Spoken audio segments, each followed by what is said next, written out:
Utang nggak bikin miskin, cara mengelolanya yang bikin hancur. Ini 7 langkah bebas utang. Yang lagi berjuang, dengerin. Halo semuanya, selamat datang kembali. Hari ini kita bakal bahas satu topik yang jujur aja berat tapi penting banget. Utang. Kalau kamu mungkin lagi ngerasa terjerat, ngerasa kejebak, dengerin ini baik-baik, ada jalan keluarnya kok. Kita akan bedah tuntas 7 langkah ampuh buat bebas utang. Ini berdasarkan pendekatannya Mas Saptuari Sugiharto yang keren banget karena ngegabungin aksi nyata sama kekuatan spiritual. Kita mulai dari kutipan yang satu ini. Dalam banget ya. Siapapun yang pernah punya utang, saya yakin pasti relate banget. Siang hari rasanya gimana gitu? Mau ketemu orang nggak enak. Malamnya, wah susah tidur, kepikiran terus. Ini tuh bukan cuma soal duit, tapi beban mental yang benar-benar nyata. Nah, kalau kutipan tadi itu rasanya nusuk banget buat kamu kalau kamu ngerasa lagi ada di lingkaran setan ini, slide ini adalah pesan paling penting. Ada harapan, ada jalan keluar. Dan itulah yang mau kita kupas habis hari ini. Ini dia petanya, ada 7 langkah yang jelas dan bisa dijalankan. Ini bukan sulap, bukan sihir, tapi ini adalah panduan yang kalau kita ikutin dengan sungguh-sungguh, insya Allah bisa bawa kita ke kebebasan finansial yang kita dambakan.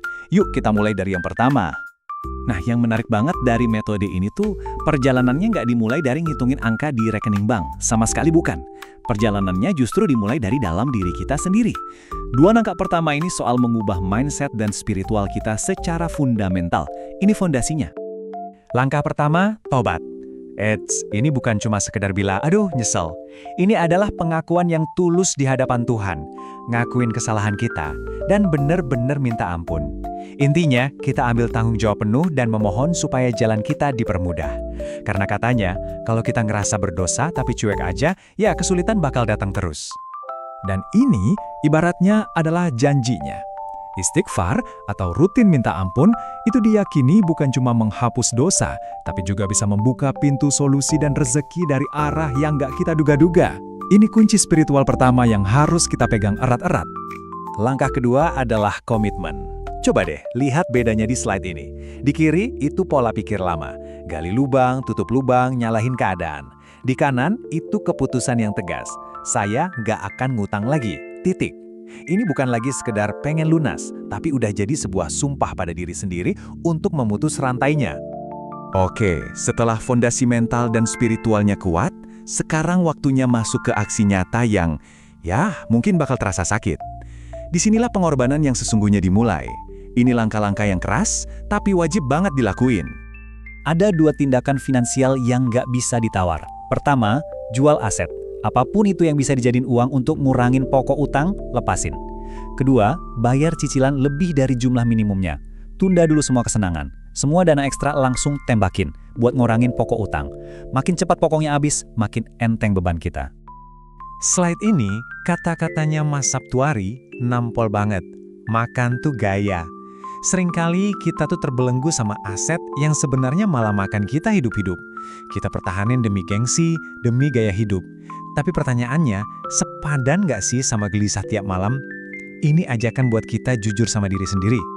Setelah kita benar-benar ikhtiar, udah jungkir balik ngelakuin semua yang sulit tadi, langkah selanjutnya adalah naikin level kepasrahan. Ini soal melepaskan kontrol dan percaya sepenuhnya bahwa setelah kita berusaha sekuat tenaga, Tuhan yang akan kasih jalan. Biar lebih kebayang, kita lihat kisah nyata yang luar biasa ini. Jadi, ada seorang ustadz di Bantul yang diuji habis-habisan. Pertama, beliau ketipu biro travel umroh bodong, ruginya 45 juta rupiah yang harus beliau ganti. Dan seolah-olah itu belum cukup, uang sumbangan sebesar 42 juta yang baru aja beliau terima, hilang. Bayangin deh, dihantam 2 musibah finansial besar sekaligus. Apa yang beliau lakuin? Bukan panik atau marah. Justru, beliau naikin level pasrahnya, zikir terus dengan kalimat ini. Penuh keyakinan setiap malam. Dan hasilnya, 2 minggu kemudian keajaiban itu datang. Uang 42 juta itu ketemu, dan kasus penipuan 45 juta juga beres dengan cara yang gak disangka-sangka. Ini bukti nyata banget gimana kepasrahan yang total itu bisa membuka pintu solusi dari arah yang gak pernah kita bayangin. Nah, setelah melewati fase krisis dan pasrah tadi, sekarang saatnya kita bangun lagi. Energinya nggak lagi kita fokuskan buat khawatir soal utang, tapi dialihkan buat kembali jadi produktif dan menghasilkan. Ini dia inti dari langkah keenam. Lurusin lagi niat hidup kita. Bukan lagi buat numpuk gaya hidup atau aset dari utang, tapi fokus bikin usaha jalan, kerja keras lagi, sambil pegang teguh janji di awal tadi, nggak akan pernah ngutang lagi. Kita sampai di langkah terakhir. Anggap aja ini kayak booster spiritual yang bisa mempercepat perjalanan kita menuju kebebasan. Ini adalah amalan-amalan yang bisa membuka pintu-pintu keberkahan. Ada 2 kunci pamungkas di sini. Pertama, sedekah. Dalam kondisi sesulit apapun, jangan pernah berhenti bantu urusan orang lain, supaya urusan kita juga dibantu sama Tuhan. Kedua, minta doa dari ibu kita. Doa mereka itu salah satu pintu keberkahan yang paling dahsyat dalam hidup kita. Kita tutup pembahasan kali ini dengan satu pertanyaan buat kamu renungkan. Coba deh, kangen gak sih rasanya bangun pagi dengan pikiran yang tenang, bisa senyum lepas, tanpa ada beban utang yang ngehantuin? Perasaan itulah tujuan akhir kita.